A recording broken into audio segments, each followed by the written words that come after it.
India being one of the leaders on the global platform.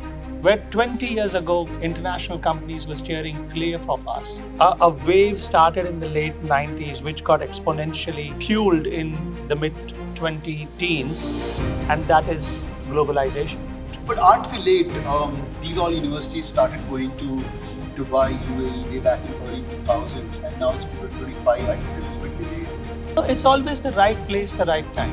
And if you think of it, Dubai's foundation started in the late 90s. Do the faculties traveling, or they're all Indians who are working in? Is the faculty in-house? What's the tie-up with that? It should not be like India campus. I know it's an India campus. No, it's you're absolutely right. It is an India campus, but it is not.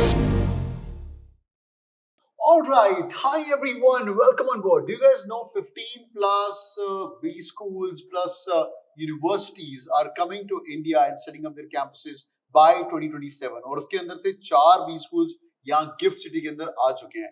And इसके अंदर एक important school है which is Wollongong University, and they are also setting up a campus in Gift City. In fact, the campus is already set.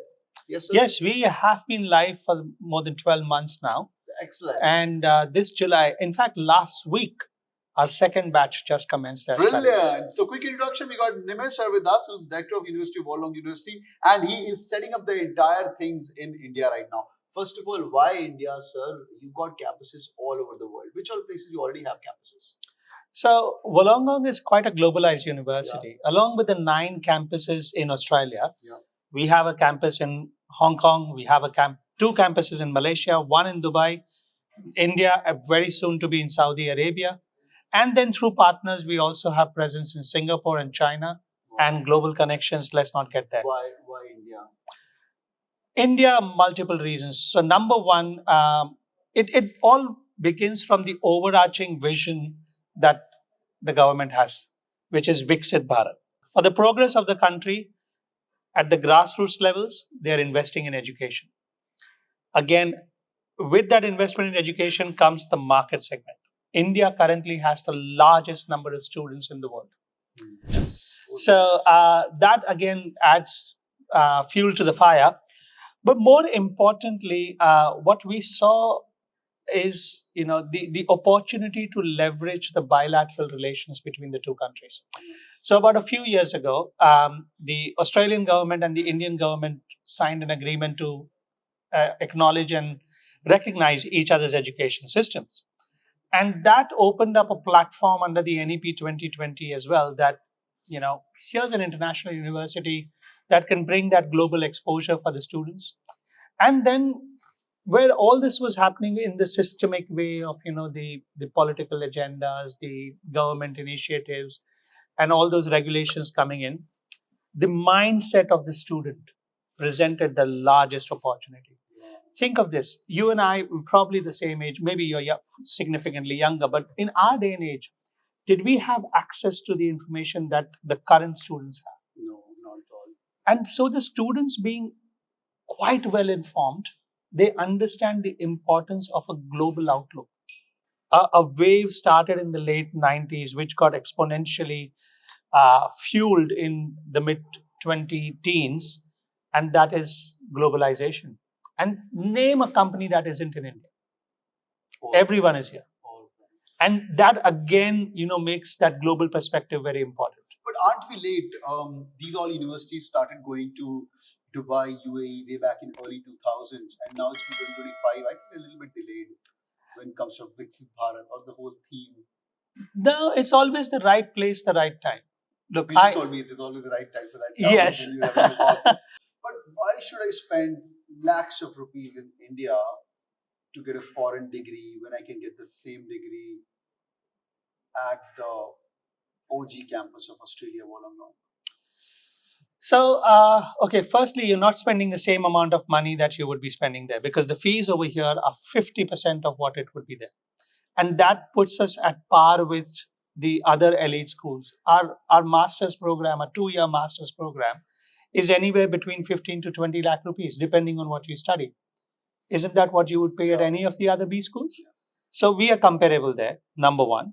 Number two, the cost of living remains the same. You're not paying the premium that you would pay in the developed nations. So essentially, if you look at it as why am I studying here instead of there, the question should be how do I capitalize on the accessibility, because we have now made it accessible in your own backyard. Do we have some sync ups? Do these kids get to go to Australia for some time, student exchange? Do the faculties travel in, or they're all Indians who are working in? Is the faculty in house? Because what's the tie up with that? It should not be like India campus. I know it's an India campus. No, it's you're absolutely right. It is an India campus, but it is not 100% India experience. Okay. So what the students experience in class is uh, Indian academics teaching them. Then we have academics who have returned from overseas. Okay. So we have Professor Kiran Trivedi, who's come back from Seattle. We've got Professor Rashri Joshi, who's a alumnus of Wharton, and so on and so forth. Wow. If I were to sign a business deal with you, what's the first thing that we would do? Even before we get to the contract or anything, we would talk of going out for a meal, understanding each other, building that relationship, and then either one of us would come to the party to sign the dotted line. In Australia, you would first sign the dotted line and then go out to celebrate. Okay. Now, these business practices, how they differ from India to Middle East to Australia. In Middle East, they will ensure that you come home, you celebrate with the entire family, and then you sign the dotted line. Oh. So those differences is what we offer in one single classroom on one single campus. Awesome. The tech part of fintech comes through computing. So our complementary degree is Masters of Computing. Okay, lovely. And so these are the two programs at the moment. Come 2026 will be by July 2026.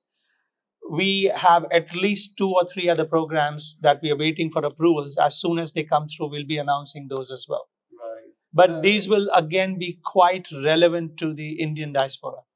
I'm so overwhelmed. खबरों में सुना था, universities are आ रही हैं, Deakin आ रहा है, Wollongong आ रहा है, University of Illinois is coming down, US, UK. We had a call with the guy from Surrey as well, people from Surrey is also setting up campuses. And then UK folks, Southampton is already there. So UK, US, Australia, you guys are all in here.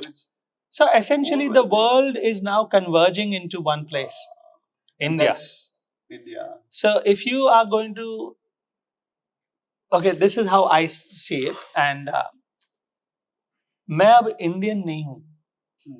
India अब एक global platform बन गया है, एक global enabler बन गया है. So being an Indian in India makes me a global citizen. Wow. Because it gives me that exposure. That's powerful. And you quit everything in Australia, you came back to India. That's lovely. Sir, the tough question which I'm going to ask, I heard you are exam agnostic or exam neutral, and you're welcoming people who've been there, who've done that, who are ready to explore you, and you're ready to explore them as well. But what kind of admission criteria are you thinking for these students who are listening to us? Because it's definitely a astounding program what you guys are building here.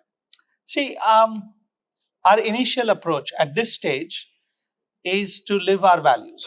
Okay. If we want to transform education and empower the future, we have to be equal opportunity. So I am neither exam agnostic nor I am in favor of it. Okay. I'm neutral. Okay.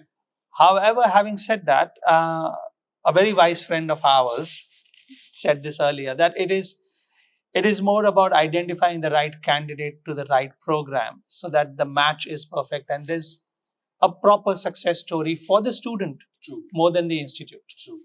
And so it would be a thought to be considered in the near future, in the very much foreseeable future, I should say this. But at this stage, the university stance is very simple, very clear. We are following the same admission criteria that we would follow in Australia, and that is equal opportunity. Come to us, discuss your profile with us, and we are very, very sure we'll be able to identify the right program. Sir CAT तो लेना चाहिए क्यों भाई बच्चों क्या बोलते हो cat देखिए सर हमारे 3 लाख लोग बैठे हुए हैं और whatever percentage 70 80 90 whatever you guys decide if somebody is given cat is it always good maybe in the interview they can flaunt their 90th percentile 92nd percentile.